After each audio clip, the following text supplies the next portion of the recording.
Hi everyone, and welcome to Sports Watch. If you like the content, please press the bell icon for further notifications and like, share, and subscribe to the channel. 2024 was a great year for fights. Like always, the UFC delivered. Heading into the new year, the appetite for fights continues. And here's a list of potential fights that we expect to see in 2025. Jon Jones versus Tom Aspinal, the heavyweight champion of the world versus the interim heavyweight champion of the world, has to take place for title unification. This fight is the most important fight in the heavyweight division and the only fight to make for either fighter. After Jon Jones dismantled Stipe Miocic, there is no other fight left for him in the heavyweight division. He has to fight Tom Aspinall or retire.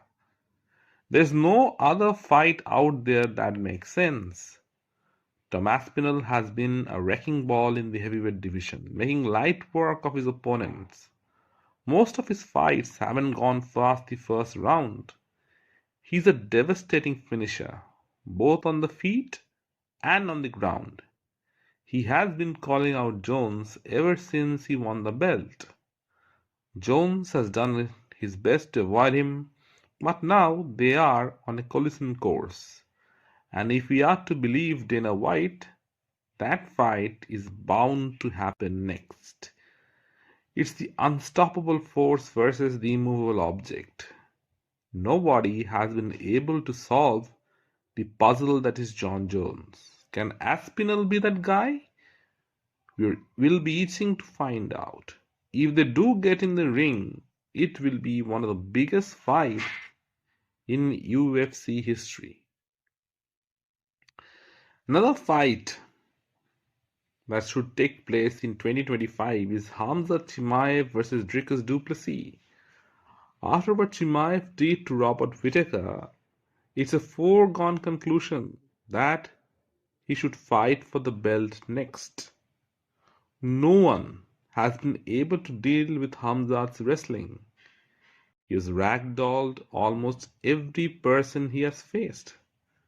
That first round against Chimaev is the worst for any fighter. They know what's coming, but they're helpless and can't do anything about it. Dricus du Plessis is the perfect dance partner for Chimaev. Unlike the other fighters, Dricus wants the Chimaev fight. He wants to test his strength against Chimaev's. Dricus is a big middleweight and perhaps the strongest person that Khamzat would have fought. His mode of fighting Chimaev would be meeting him head on in the middle of the ring and test his will against his. It will be two bulls charging at each other. The first round has the potential to be one of the most explosive rounds in MMA history. It has fight of the night written all over it. That fight needs to happen. Alex Pereira versus Magomed Ankalaev. It's not the biggest fight out there, but Magomed Ankalaev deserves a shot at the light heavyweight title. He might be Alex Pereira's kryptonite. Pereira is undoubtedly the biggest star in the UFC right now. The man has single-handedly saved the face of the company on multiple occasions. Whenever the UFC have looked for a main event, Alex is the guy they have called. And he has answered even he is halfway across the globe on a tour. It's this attitude that has resonated with the fans. Pereira is the most exciting fighter in the UFC and Ankalaev is chasing him. Wrestling is Alex's weak point and Ankalaev can take him down. It's a fight that needs to happen for the light heavyweight division. It's a fight that Alex can win. And that fight that needs to happen if Alex wants to test himself in heavyweight and fight Jon Jones, he needs to test his wrestling against Ankalaev. That can help him build up to a potential heavyweight fight in the future. Islam Makhachev versus Ilia Topuria. Ilia Topuria is the hottest fighter in the UFC right now. He's the only guy to have knocked out Alex Volkanovski and Max Holloway in successive fights. Nobody has been able to do that. That kind of striking in MMA is rare to see, and Ilia has been magnificent. He has expressed his desire to move up to lightweight and be the first guy to submit Islam Makhachev. Islam Makhachev is unmatched when it comes to grappling, but the word is no one has been able to out-grapple Ilia in training. And Islam has struggled against Volkanovski in the first fight. He had difficulty in taking him down. Ilia is of the same height and it's difficult to take shorter guys down. If Islam can't take him down, then Topuria has the power to knock him out. It's a great fight if it eventually ends up happening. Islam has expressed his desire to go up and not fight any fighter from the lower weight categories. But if the money is right, then that fight between himself and Topuria would be inevitable. Ian Gary versus Colby Covington. It's a grudge match that needs to happen. Colby Covington has had plenty to say about Ian Gary, some vile, nasty comments about his wife. Ian Gary, to his credit, hasn't stooped to the level of Colby, but has always wanted to settle the differences in the ring. Gary has called him out multiple times, and somehow Covington has managed to dodge his way out of this potential matchup by one excuse or the other. Now that both fighters have lost, the possibility of them facing each other is even more.